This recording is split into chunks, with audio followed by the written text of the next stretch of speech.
আসসালামু আলাইকুম। আজকে রেসিপি পেপার চিকেন। এর জন্য লবণ, হলুদ, পাতিলেবুর রস এবং আদা রসুনের পেস্ট দিয়ে ভালো করে এটাকে ম্যারিনেট করে রেখে দেবো।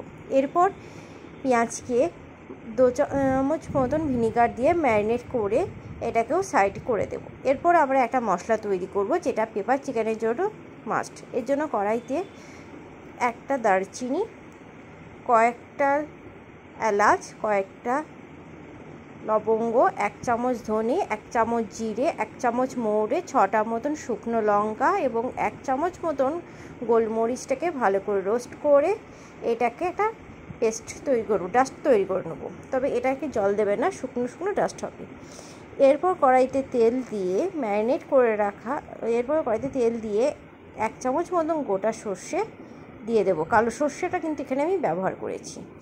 এটাকে দেওয়ার পরে ম্যারিনেট করে রাখা পেঁয়াজটা দিয়ে দেব সামান্য পরিমাণ লবণ।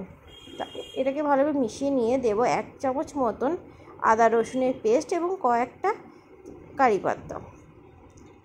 দেব কাশ্মীরি লঙ্কা পাউডার 2 চামচ মতো। কাশ্মীরি লঙ্কা পাউডারটা কিন্তু এখানে খুবই গুরুত্বপূর্ণ। এরপর ম্যারিনেট করে রাখা মুরগির মাংসটাকে দিয়ে ভালো করে নাড়াচাড়া করে নেব। উপর থেকে দিয়ে দেব ডাস্ট করে রাখা মশলাটা। তারপর একটু জল দিয়ে ভালো করে নাড়াচাড়া করে এটাকে ঢাকা দেবো বেশ কিছুক্ষণের জন্য, মোটামুটি 15 থেকে 16 মিনিট মতন। তারপর ঢাকনা খুলে আবারও কয়েকটা গোটা কারি পাতা দিয়ে আবারও নাড়াচাড়া করে কিছুক্ষণের জন্য ঢাকা দিয়ে দেবো।